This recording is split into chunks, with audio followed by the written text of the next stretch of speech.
Coopération nord-sud égale ou asymétrique, la question devient de plus en plus embarrassante en Afrique, notamment au Cameroun. Aucun secteur a priori n'est épargné par la loi du 2 poids 2 mesures qui semble régir les relations entre le nord et le sud. Le groupe géant français de communication veut être le leader de la télédistribution au Cameroun. L'entreprise en question aurait manœuvré auprès des juridictions locales pour obtenir un test lui permettant de détruire les entreprises de câble distribution de la capitale économique Douala en procédant à la saisie de leur matériel de diffusion. Il se trouve qu'au Canal ne veut pas l'existence des opérateurs nationaux au Cameroun, alors que c'est l'opérateur étranger qui est dans l'illégalité au Cameroun. Si vous vous référez au texte, l'entreprise Canal Plus n'a pas le droit de faire la RDS au Cameroun. Elle fait la RDS, la réception 17 direct par satellite, et elle empêche aux opérateurs camerounais de développer des entreprises privées de communication audiovisuelle. Il n'y a pas 2 mois, un tribunal de Douala, le tribunal de grande instance de Douala, a condamné Canal d'arrêter de perturber les opérateurs camerounais du secteur de la télédistribution. Nous sommes surpris que 2 mois après, cette décision a été signifiée à Canal, qu'on nous rapporte aujourd'hui de manière avérée que Canal a pu obtenir les ordonnances de saisie auprès du tribunal de première instance de Nokoti et de Bonanjor pour détruire les entreprises camerounaises. Face à cette nouvelle décision venant des tribunaux camerounais, l'Association nationale de câble distribution qui comporte des entreprises telles que TV Kamsal, Télésphère, Vision SA a exprimé son ras-le-bol en demandant que le gouvernement du Cameroun prenne en compte leur métier et les aide à obtenir tout ce qui leur est de droit. Ce que nous attendons du gouvernement camerounais, c'est que les décisions prises soient respectées.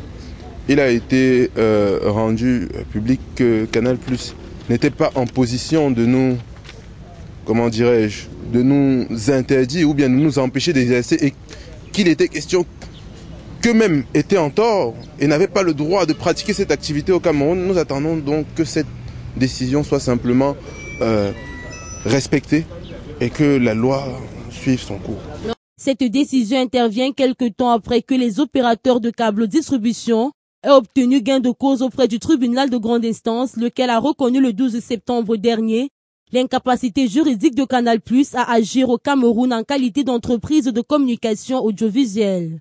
La position de l'État camerounais dans cette situation de tension entre les câbles distributeurs et Canal+ reste une polémique, car les mêmes autorités camerounaises qui ont ôté à Canal+ toute autorité sur les câbles distributeurs ont eux-mêmes déclenché les hostilités en donnant feu vert aux grands groupes français de se faire justice. Même si le métier de câble distributeur est informel, ces derniers payent convenablement leurs impôts et toutes sortes de factures, leur permettant d'exercer librement en luttant ainsi contre le chômage. Moi, à ma connaissance, je crois que le câblage au Cameroun, c'est un métier aussi pour beaucoup de Camerounais. Beaucoup de Camerounais qui n'ont rien à faire et qui ont appris le métier de la technique, particulièrement moi. Et nous serons de faire ce métier parce qu'il y a beaucoup de familles qui sont nourries par ça. Et beaucoup de Camerounais sont informés à partir des câbleurs. Moi, je crois que l'État doit revoir cette situation parce que beaucoup ont fréquenté et beaucoup n'ont pas d'emploi. Alors, il y a beaucoup de choses qui se passent au Cameroun. Donc, moi, je croyais peut-être que l'État allait essayer d'améliorer la situation des câbles opérateurs.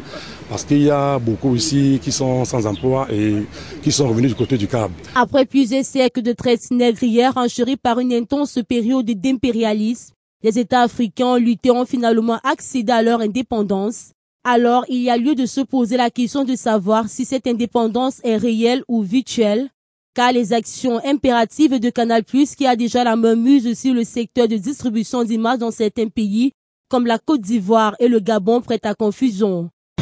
Nous sommes ici à la direction TV Cameroun. Nous avons ras-le-bol de Canal+ Horizon, qui nous laisse exercer.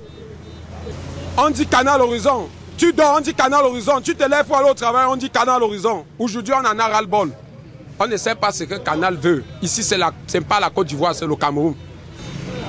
Nous vivons du Cap. Toutefois, le gouvernement de la République du Cameroun organise les États généraux de la communication les 5, 6 et 7 décembre prochains à Yaoundé, capitale politique du pays. Cette assise a pour point focal la structuration du secteur de télédistribution au Cameroun.